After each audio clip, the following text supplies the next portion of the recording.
Electronic voting మిషన్ల మాయాజాలం and వాస్తవాలు అనే అంశం మీద విజయవాడలో తాజాగా ఒక సదస్సు జరిగితే ఆ సదస్సుకు పరకాల ప్రభాకర్ గారితో పాటు మాజీ ఎంపీ ఉండవల్లి అరుణ్ కుమార్ గారు కూడా హాజరై వీళ్ళిద్దరూ కొన్ని కీలక వ్యాఖ్యలు చేశారు. మరీ ముఖ్యంగా పరకాల ప్రభాకర్ గారు అయితే ఒక ప్రజెంటేషన్ ఇచ్చారు. అక్కడ ఆయన ఒక ప్రజెంటేషన్ ఇచ్చారు. 2024 ఆంధ్రప్రదేశ్లో ఎన్నికలు ఏ విధంగా జరిగాయనే అంశం మీద. ప్రపంచంలో ఎక్కడా ఇంత వేగంగా ఎన్నికలు ఓట్లు వేయరు.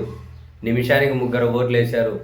రాత్రి 11 తర్వాత 18 లక్షల మంది ఓట్లు వేశారు అని ఆయన పవర్ పాయింట్ ప్రజెంటేషన్లో ఏం చెప్తారంటే, మే 13 అంటే ఎన్నికలు జరిగిన రోజు సాయంత్రం 5 గంటలకు 68% పోలింగ్ నమోదైంది.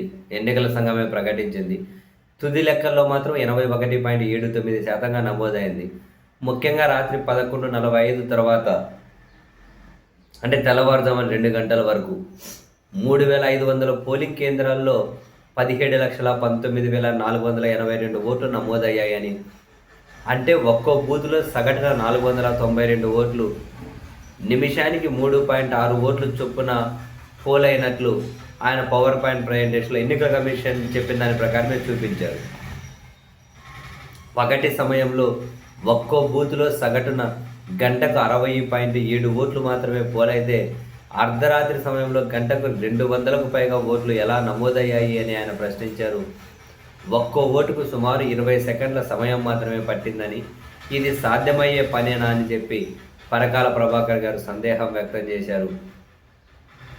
ఇతర దేశాల్లో ఒక ఓటు వేయడానికి 76 నుంచి 123 సెకండ్ల సమయం పడితే, ఆంధ్రప్రదేశ్లో నిమిషానికి 3 నుంచి 4 ఓట్లు అర్ధరాత్రి వేసేశారు అని, ఇది ప్రజా తీర్పు అని అనడానికి ఆస్కారమే లేదు అని చెప్పి పరకాల ప్రభాకర్ గారు అయితే కొన్ని కీలక వ్యాఖ్యలు చేశారు. అండ్ ఆయన ఇంకేమంటారంటే, అర్ధరాత్రి అంత పెద్ద సంఖ్యలో ఓటర్లు క్యూలో నిలబడ్డారంటే వాళ్ళ వీడియోలు, సీసీటీవీ ఫుటేజ్లు ఎందుకు బయట పెట్టడం లేదు? పోలింగ్ సిబ్బంది రికార్డు పుస్తకాల్లో క్యూలో ఉన్న వాళ్ళ ఓటర్ల వివరాలు నమోదు చేశారా లేదా? నమోదు చేస్తే కనీసం ఆ వివరాలైనా వెల్లడించండి. ఈవీఎంల ద్వారా నమోదయ్యే ఓట్లపై అనుమానాలు ఉన్నాయి. ఓటర్ వేసిన ఓటు సరిగ్గా నమోదైందని, అదే లెక్కించబడిందని నిర్ధారించడమే ప్రజాస్వామ్య లక్ష్యమని, జర్మనీ వంటి దేశాలు కూడా ఈవీఎంలను పక్కన పెట్టి బ్యాలెట్ విధానాన్ని అనుసరిస్తున్నాయని చెప్పి ఆయన చెప్పారు. అండ్ ఉండవల్లి అరుణ్ కుమార్ గారు కొన్ని కీలక వ్యాఖ్యలు చేశారు.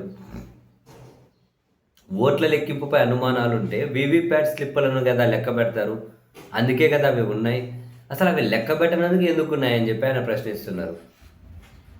అర్ధరాత్రి భారీగా పోలింగ్ జరిగిందని చెబుతున్నప్పుడు దానికి సంబంధించిన సీసీటీవీ ఫుటేజ్లు ఎందుకు బయటపెట్టడం లేదు?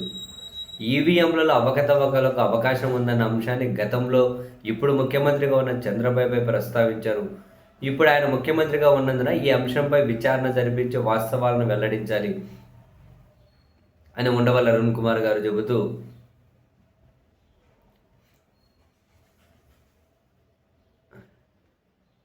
ఇటీవల ఎన్నికలు జరిగిన రాష్ట్రాల్లో స్టాలిన్, మమతా బెనర్జీ ఓటమి చెందిన నియోజకవర్గాల్లోనూ ఏం జరిగిందో చూస్తూ ఉన్నాం. ఈ సార్తో ఏపీలో కూడా అలాంటి పరిస్థితి ఏమైనా వస్తుందేమో అని అనుమానం వ్యక్తం చేసుకుంటూ ఉండవల్లి అరుణ్ కుమార్ గారు చెప్పిన పాయింట్ ఏంటంటే, వీవీప్యాట్ స్లిప్పులు లెక్క పెట్టమన్నారు. ఈవీఎంల మీద అనుమానం అంటే అవి లెక్క పెట్టడం కోసమే కదా వీవీప్యాట్ సిస్టమ్ వచ్చింది. అవి లెక్క పెట్టమని కోర్టుకి వెళ్తే ఆశ్చర్యంగా కోర్టులు కూడా ఒక 5% లెక్క పెట్టండి అని చెబుతాయంట. 5% లెక్క పెట్టడం ఎందుకు? మొత్తం లెక్క పెట్టడానికి ఎంత ఖర్చు అవుతుందో ఆ లెక్క పెట్టమని అడిగే వాళ్ళతో అది వసూలు చేయండి. 5 లక్షల, 10 లక్షల, 15 లక్షల వాళ్ళతో అడిగి వసూలు చేయండి. వీవీప్యాట్ స్లిప్లు ఉండేది లెక్క పెట్టేకే కదా, లెక్క పెట్టకుంటే అవి ఎందుకు అనేది ఉండవల్లి అరుణ్ కుమార్ గారి పాయింట్. అర్ధరాత్రి 2 గంటల వరకు ఓట్లు వేశారంటే, రాత్రి 11 తర్వాత దగ్గర 18 లక్షల మంది వరకు ఓట్లు వేశారంటే ఆ వీడియోలు ఎందుకు పెట్టరు? సీసీటీవీ ఫుటేజ్ ఎందుకు బయట పెట్టరు? ఇవేమీ లేవు.